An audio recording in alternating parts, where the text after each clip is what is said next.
안녕하세요. 자유교회 이진우 목사가 보내드리는 아침 묵상입니다. 오늘도 예수 그리스도의 향기를 내는 복된 하루가 되시길 바랍니다.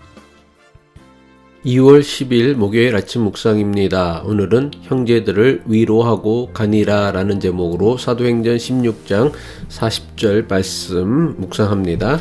두 사람이 옥에서 나와 루디아의 집에 들어가서 형제들을 만나보고 위로하고 가니라. 오늘도 주님의 인도하심에 순종하는 하루가 되시길 바라며 목요일 아침 묵상 시작합니다. 예수 그리스도의 복음을 전하는 바울에게는 가는 곳마다 많은 고난이 있었습니다.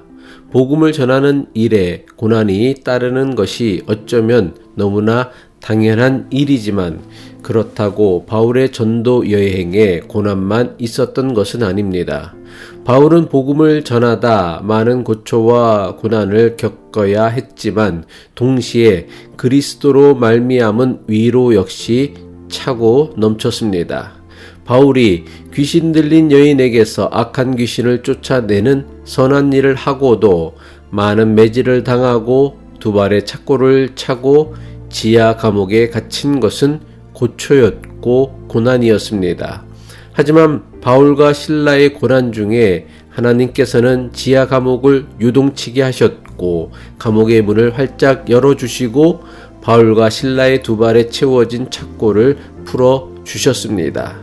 이 사건을 계기로 빌립보 감옥의 간수와 그의 온 집이 바울을 통해 복음을 듣고 세례를 받아 구원받은 하나님의 자녀가 되었습니다. 다음 날에는 바울과 실라를 감옥에 가두라고 명령했던 빌립보 최고 지도자들이 직접 지하 감옥을 찾아와서는 바울과 신라에게 용서를 구하였습니다. 바울과 신라는 혈통으로는 유대인이었지만 이들의 법적 신분은 로마 시민이었습니다. 로마 시민을 정당한 재판 과정도 없이 매질하고 감옥에 가둔 것은 로마 제국의 법을 어긴 매우 심각한 문제였기 때문입니다. 비록 바울과 신라는 빌립보에서 많은 고초와 고난을 겪어야 했지만 하나님께서는 이들이 겪어야 했던 고초와 고난을 예상치 못한 방법으로 위로해 주신 것입니다.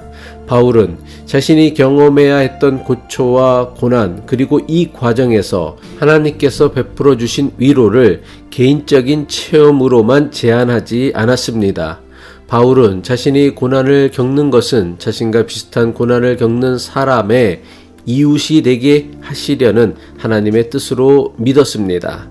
마찬가지로 주님께서 자신에게 넘치는 위로를 베푸시는 것 역시 자신을 통해 고난을 겪는 사람을 위로하게 하시기 위함이라 믿었습니다.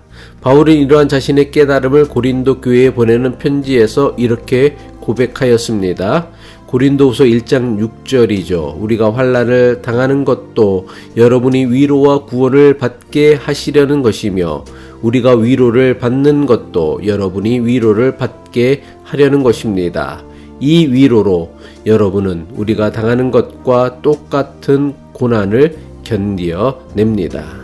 고난을 겪어본 적이 없는 사람은 절대로 고난 겪는 사람의 마음을 헤아릴 수 없습니다.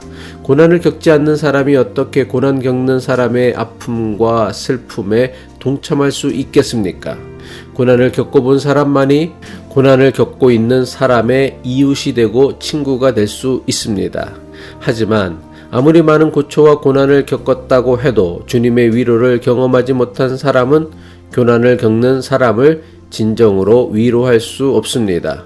고난을 경험해봐야 고난을 겪는 사람의 심정을 이해할 수 있는 것처럼 하나님의 위로를 경험한 사람만이 하나님의 위로를 나누어 줄 수 있는 것입니다. 바울은 많은 고초와 고난을 겪었던 사람이지만 동시에 하나님께서 베풀어 주시는 넘치는 위로를 받은 사람이었습니다.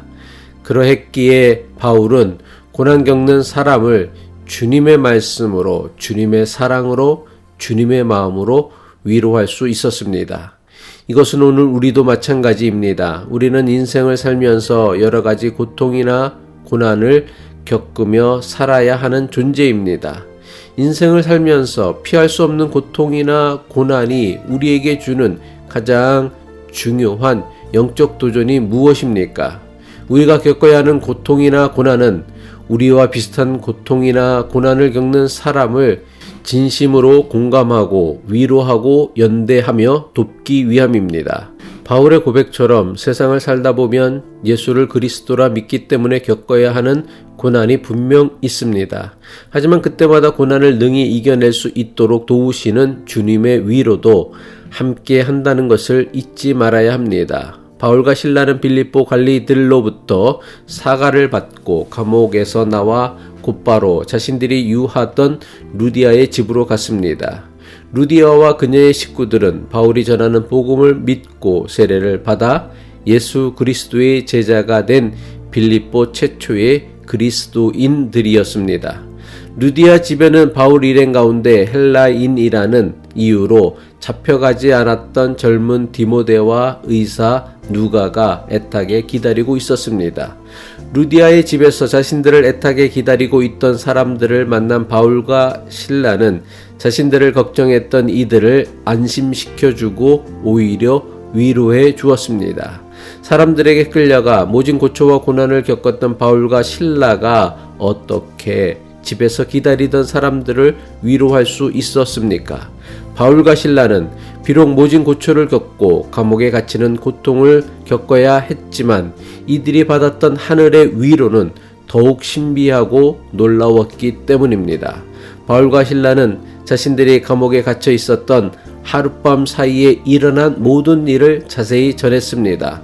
감옥터가 흔들리더니 감옥문이 열리고 두 발을 채웠던 착고가 저절로 풀어졌으며 자결하려던 간수를 살리고 간수와 온 집이 복음을 믿고 세례를 받았습니다.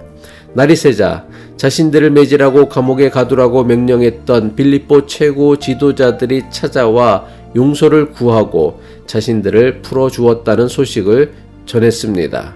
바울과 실라가 감옥에 갇혔을 때 일어난 일을 자세하게 전했을 때 루디아의 집에서 애타게 바울과 실라를 기다렸던 모든 이들이 큰 위로를 받았습니다. 사도행전 16장 40절이죠. 두 사람이 옥에서 나와 루디아의 집에 들어가서 형제들을 만나보고 위로하고 가니라. 바울과 실라는 루디아의 집에서 자신들을 애타게 기다리던 사람들을 만나 그들을 위로하고는 빌립보를 떠난 것입니다. 복음을 전한다는 것은 누군가를 주님의 말씀으로 위로하는 것을 의미합니다. 인생의 많은 고초와 고난을 피할 수 없는 우리에게 참된 위로를 주실 수 있는 분은 오직 몸소 십자가 고난의 길을 가신 예수 그리스도이십니다. 바울이 그러했던 것처럼 복음을 전하는 것은 예수 그리스도께서 우리에게 베풀어 주신 그 위로가 절실히 필요한 사람에게 전달해 주고 나누어 주는 것입니다. 기도하겠습니다. 우리에게 참 평안과 위로를 주시는 하나님 아버지, 우리가 주님께 받은 평안과 위로에 힘입어 위로가 필요한 우리의 이웃에게 주님의 위로를 나누고 전하는 전도자가 되게 하옵소서. 예수 그리스도의 이름으로 기도합니다.